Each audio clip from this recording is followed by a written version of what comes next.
வணக்கம் நண்பர்களே. Thailand Cambodia போர் இதை பற்றி நீங்கள் நிறைய காணொளிகள் பார்த்துருப்பீங்க. இருந்தாலும் ஒரு சில விடயங்களை நான் இதில் தெளிவுபடுத்தலாங்கிறதுக்காக தான் இந்த காணொளி. இந்த சண்டை பார்த்திங்கன்னா திடீர்னு இன்றைக்கி உருவானது இல்லைங்க. பொதுவாகவே பார்த்திங்கன்னா தாய்லாந்து மக்களுக்கும் கம்போடியா மக்களுக்கும் அடிக்கடி வாய் தகராறு மாதிரி முகநூல் சோஷியல் மீடியாவில் சண்டை போட்டுப்பாங்க. என்னென்னா, கம்போடியா மக்கள் எங்கள் நாட்டில் கெமர் மன்னர்களால் கட்டப்பட்ட ஆங்கூர் பாட்டு இருக்குது, எங்கள்கிட்ட நல்ல ஒரு புகழ்பெற்ற வரலாறு இருக்குது அப்படின்னு சொல்லுவாங்க. அதுக்கு தாய்லாந்து மக்கள் என்ன சொல்லுவாங்கன்னா, அதெல்லாம் நீங்கள் கட்டினது கிடையாது, இந்திய மன்னர்களை, குறிப்பாக நம்ம தமிழ் மன்னர்களை சொல்லி இதெல்லாம் இந்தியர்கள் கட்டினது, அதை நீங்கள் பெருமை கொள்வதுக்கு ஒன்றும் இல்லை, அந்த கோவிலை வச்சு பெருமை கொள்வதுன்னா ஒருவேளை இந்தியர்கள் தான் பெருமை கொள்ளலாம் அப்படின்னு சொல்லி பதிலடி கொடுப்பாங்க. அப்புறமா இந்த கெமர் கோவில் பார்த்திங்கன்னா தாய்லாந்து கம்போடியா எல்லை பிரிக்கும் போது சில கோவில்கள் கம்போடியா பக்கம் இருக்குது, சில கோவில்கள் தாய்லாந்து பக்கம் வந்துருச்சு. அந்த தாய்லாந்து பக்கம் அந்த கோவில்கள் எல்லாமே எங்களுக்கு தான் சொந்தம் அப்படின்னு சொல்லி கம்போடியா மக்கள் தொடர்ந்து அதெல்லாம் எங்களுடைய நாட்டுக்கு உரிய இடம் அப்படின்னு சொல்லி சொல்லுவாங்க. ஸோ இந்த மாதிரி உங்களுக்குள்ளே நிறையா வாய் தகராறு நடக்கும். அது மட்டும் இல்லை, இப்போ நம்ம ஊரில் திருமணத்துக்கெல்லாம் அந்த பாரம்பரியமான ட்ரெடிஷ்னல் உடை போடுறோம்ல, பட்டு சட்டை வேட்டி பட்டு சேலை போடுறோம்ல, அதே மாதிரி தாய்லாந்து மக்களோட ட்ரெடிஷ்னல் ட்ரெஸ்ஸும் கம்போடியனோட ட்ரெடிஷ்னல் ட்ரெஸ்ஸும் ஒரே மாதிரி இருக்கும். அதுக்கும் சண்டை போட்டுப்பாங்க. இப்படி அவங்களுக்குள்ள நிறையாவே விடயங்கள் பிடிச்சிக்காது, ஒருத்தருக்கு ஒருத்தவங்க சண்டை போட்டே இருப்பாங்க. அவங்களோட மொழியும் பார்த்திங்கன்னா ஏறக்குறைய ஒரே மாதிரி தான் இருக்கும். ஆனால் பொருளாதார ரீதியாக பார்த்திங்கன்னா கம்போடியாவை விட தாய்லாந்து ரொம்ப பொருளாதாரத்தில் வலிமையான நாடு, இராணுவத்துலேயும் வலிமையான நாடு. இதை வச்சியும் கிண்டல் பண்ணிப்பாங்க, நாங்கள் தான் ரொம்ப ஸ்ட்ராங்கான நாடு அப்படின்னு. ஸோ இப்படி இவங்களுக்குள்ள ஒரு வாய்ச்சண்டை எப்போயுமே நடந்துக்கிட்டே இருக்கும். ஆனால் தாய்லாந்தில் இருக்கக்கூடிய கட்டுமான பணிகளில் முக்கால்வாசி பேர் பார்த்திங்கன்னா கம்போடியா மக்கள் தான் வேலை செஞ்சு இந்த நாட்டோட வளர்ச்சிக்கு பணிபுரிகிறாங்க. ஏன்னா லேபர் காஸ்ட் அவங்களுக்கு ரொம்ப கம்மிங்கிறதுனால தாய்லாந்து மக்கள் கம்போடியன்ஸு, மியான்மர், லாவோஸ் இந்த 3 நாட்டு மக்களையும் வர வச்சு தங்களுடைய நாட்டுக்கு தேவையான அந்த கன்ஸ்ட்ரக்ஷன் ஒர்க் எல்லாத்தையும் செஞ்சுக்கிறாங்க. ஸோ இந்த சூழ்நிலையில் பார்த்திங்கன்னா இப்போ இது திடீர்னு போன வாரத்துலேருந்து 2-3 நாளைக்கு முன்னாடி நடக்கலை. இது பார்த்திங்கன்னா ஒரு பல மாதங்களாகவே பார்டரில் புகஞ்சிக்கிட்டே இருந்துச்சு. அப்படின்னா இப்போது இந்தியாவும் சீன இராணுவ வீரர்களும் பார்த்திங்கன்னா துப்பாக்கியில் சுட்டுக்காமல் கம்பு இந்த மாதிரி வச்சு ஆயுதங்களை வச்சு அடிச்சுக்கிறது அப்படின்னு சொல்லி நம்ம செய்திகள்லாம் பார்த்துருப்போம்ல. அந்த மாதிரி இவங்களுக்கும் சீஸ்ஃபயர் இருக்கிறதுனால துப்பாக்கியை பயன்படுத்தாமல் அடிச்சுக்கிறது, இந்த மாதிரி சண்டை ரொம்ப நாளாக போயிட்டே இருந்துச்சு. இதுக்கிடையில் பார்த்திங்கன்னா ஒரு 2-3 வாரங்களுக்கு முன்பு சுரின் அப்படிங்கிற ஒரு மாவட்டம் இருக்குது. அந்த மாவட்டத்தில் பார்த்திங்கன்னா ஒரு கோவில் இருக்குது. அந்த கோவிலோட பேர் என்னென்னா பிரசாத் டா வாய். அந்த கோவில் பார்த்திங்கன்னா இந்த டிஜிட்டல் மேப் இருக்குல்ல, இப்போ தான் கூகுள் டிஜிட்டல் மேப்பை கொண்டு வந்துட்டான், வேர்ல்டு மேப்பு. அந்த டிஜிட்டல் மேப்பில் பார்த்திங்கன்னா அந்த பிரசாத் டா வாய்ங்கிற கோவில் தாய்லாந்து பக்கம் இருக்குது.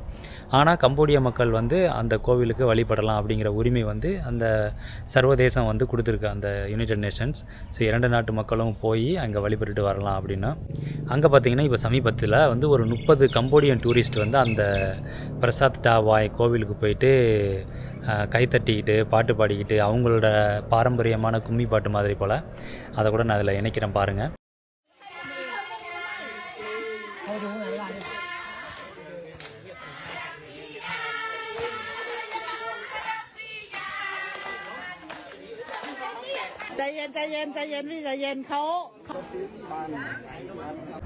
கைத்தட்டி பாட்டு பாடினவனே அந்த காணொளி தாய்லாந்தில் ரொம்ப வைரல் ஆகிருச்சு. உடனே தாய்லாந்து மக்கள்லாம் ரொம்பவே டென்ஷன் ஆகிட்டாங்க. ஏற்கனவே இவ்வளோ பிரச்சனை இருக்குல்ல, அந்த கோவில் 2 பேருக்கும் பொதுவான கோவில் தானே, நீங்கள் எப்படி உங்களுக்கு சொந்தமான கோவிலுங்கிற மாதிரி நீங்கள் கைத்தட்டி இப்படி கும்மி பாட்டு அடிப்பீங்க அப்படின்னா அங்கே இருக்கக்கூடிய இராணுவ ஜெனரல் அவரும் வார்னிங் கொடுத்துருக்காரு. அந்த காணொளி ஃபேஸ்புக்கில் வைரலானோடனே தாய்லாந்து மக்கள் ரொம்பவே டென்ஷன் ஆகிட்டாங்க. அதற்கப்புறம் பார்த்திங்கன்னா ஒரு 10 நாள் கழித்து மீண்டும் ஒரு தாய்லாந்து நாட்டுக்கு சொந்தமான கம்போடியா நாட்டுக்கு சொந்தமான 2 பேருக்கும் சொந்தமான ஒரு கோவில். இந்த கோவிலோட பேர் பார்த்திங்கன்னா பிரசாத் டா முவன் தாம்னு சொல்கிறாங்க. இந்த கோவில் அந்த டிஜிட்டல் மேப்பில் பார்த்திங்கன்னா கம்போடியன் சைடு இருக்குது.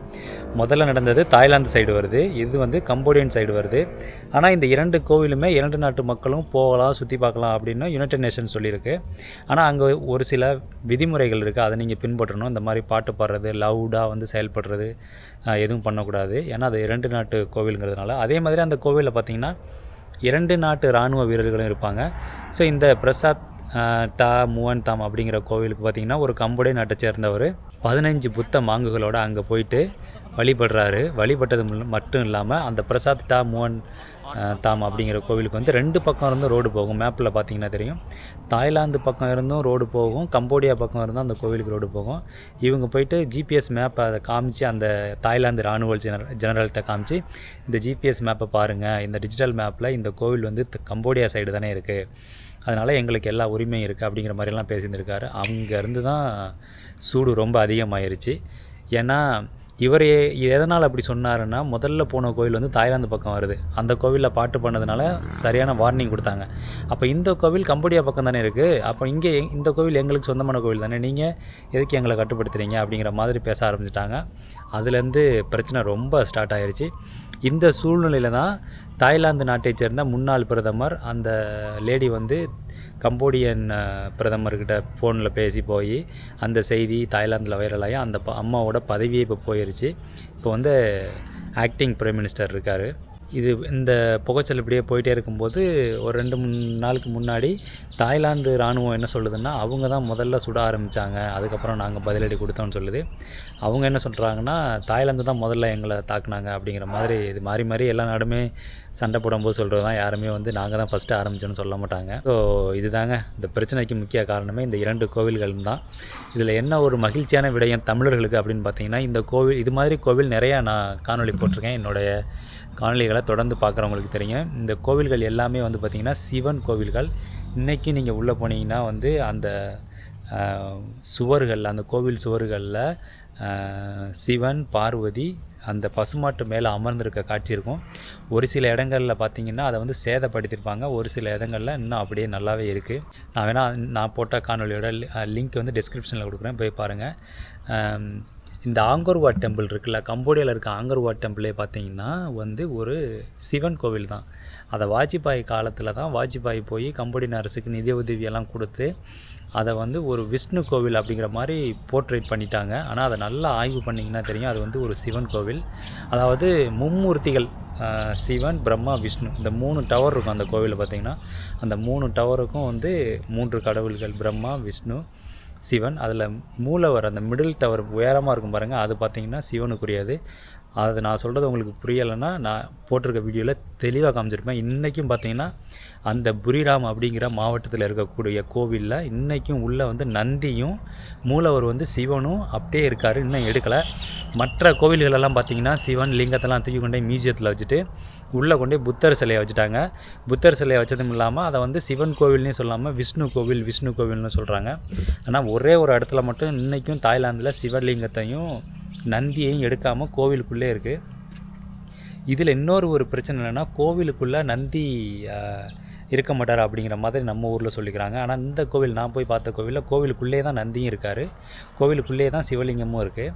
ஸோ அதையும் நீங்கள் இந்த இதை பார்த்து நீங்கள் தெரிஞ்சுக்கலாம். ஏன்னா நம்ம ஊர்களில் சில இதை புனைவு செஞ்சு மாற்றிருக்கலாம் பிற்காலத்தில் நடைபெற்ற மாற்றங்களால். ஆனால் இங்கே வந்து இன்னும் அப்படியே இருக்குது. ஸோ இதில் வந்து நம்ம சந்தோஷப்படக்கூடியது என்ன அப்படின்னு பார்த்திங்கன்னா, இந்த சண்டையின் வழியாக இப்போ பெரிய மெயின் ஸ்ட்ரீம் ஊடகம், மீடியான்னு சொல்லுவோம்ல, முதன்மை ஊடகங்கள் எல்லாத்துலேயுமே பார்த்திங்கன்னா சிவாலயம்னே செய்திகள் போடுறது நமக்கு வந்து மிக்க மகிழ்ச்சி. ஏன்னா தஞ்சையை வந்து ஆட்சி செய்த அதே காலகட்டத்தில் தான் இந்த கெமர் மன்னர்களும் இங்கேயும் ஆட்சி பண்ணியிருக்காங்க. அங்கேயும் வந்து சைவம் தான் தலை தோங்கியிருக்கு, இங்கேயும் சைவம் தான் தலை தோங்கியிருக்கு அப்படிங்கிறத நான் ரொம்ப நாளாக சொல்லிகிட்டு இருந்தேன். அந்தளவுக்கு என்னுடைய காணொலி ரீச் ஆகலை. ஆனால் இந்த போர் மூலமாக இப்போ நம்ம ஊரில் இது ஒரு சிவாலயம் அப்படிங்கிறது எல்லாருக்கும் வந்து போய் சேர்ந்துருக்கு. இதன் மூலமாக சோழர்கள் எப்படி வந்து கோலோச்சி இருந்தாங்க அப்படிங்கிறத நாம் புரிஞ்சுக்கலாம். ஸோ இந்த தாய்லாந்து கம்போடியா போர் பார்த்திங்கன்னா தொடர்ந்துக்கிட்டே தான் இருக்குது. 2 பக்கமும் சேதங்கள் இருக்குது. ஆனால் தாய்லாந்து இராணுவம் வந்து கொஞ்சம் வலிமையானது அப்படிங்கிறதுனால இவங்க ஸ்வீடன் நாட்டு தயாரிப்பான F-16 அப்படிங்கிற போர் விமானத்தை பயன்படுத்தி ஒரு சில இராணுவ நிலையங்களை வந்து கம்போடியாவில் அழித்ததாக இவங்க சொல்கிறாங்க. ஆனால் அவங்கக்கிட்ட போர் விமானமே இல்லை. அதனால் அவங்க வந்து இந்த ஆர்ட்லரி அப்படின்னு சொல்லுவாங்க, அந்த லாரியில் பார்த்திங்கன்னா வரிசையாக குண்டு போகல, ஆர்ட்லரின்னு சொல்லுவாங்க, அது மட்டும்தான் வச்சு தாக்குறாங்க. அப்புறம் ராக்கெட், சின்ன ராக்கெட் வச்சு தாக்குறாங்க. ஸோ இப்படி சண்டை போயிட்டே இருக்குது. தாய்லாந்தில் பார்டரில் இருக்கக்கூடிய மக்கள் கிட்டத்தட்ட 1,00,000 பேர் அந்த மாதிரி இருக்கும். அங்கங்கே வந்து எப்படி சொல்கிறது, அங்கங்கே இருக்கக்கூடிய அரசு இடங்களில் வந்து மக்கள் அங்கே தங்க வச்சுருக்காங்க. சுற்றி 20 கிலோமீட்டருக்கு அந்த பக்கம் பார்டரை விட்டு வந்துடுங்க, அப்போ தான் நீங்கள் சேஃப்டியாக இருக்கலாம் அப்படிங்கிற மாதிரி தாய்லாந்து கவர்னர்ஸ், அந்த லோக்கல் ப்ரொவின்சஸ் கவர்னர்ஸ்லாம் சொல்லியிருக்காங்க. ஸோ பிரச்சனை அப்படியே ஓடிக்கிட்டு இருக்கு. சுமூகமாக தீர்ந்து எல்லோரும் அமைதியாக வாழணும் அப்படிங்கிறது தான் எல்லாருடைய வேண்டுகோள். ஸோ என்ன நடக்குது அப்படிங்கிறத பொறுத்திருந்து பார்க்கலாம். ஸோ இந்த ஒரு சண்டையிலையும் தமிழர்களோட வரலாறு வெளியில் வருது அப்படிங்கிறத நாம் நினச்சி சந்தோஷப்பட்டுக்கலாம். பட் போரால் யாரும் எதையும் ஜெயிக்க முடியாது. அதிகார வர்க்கம் சண்டை போட்டுக்கிட்டாலும் போரால் எப்போயுமே பாதிக்கப்படுறது அடித்தட்டு மக்கள் தான். ஸோ இந்த போர் விரைவில் முடியும் அப்படிங்கிற நம்புவோம். மீண்டும் அடுத்த காணொளியில் வேறு ஒரு தகவலோடு சந்திக்கிறேன். நன்றி, வணக்கம்.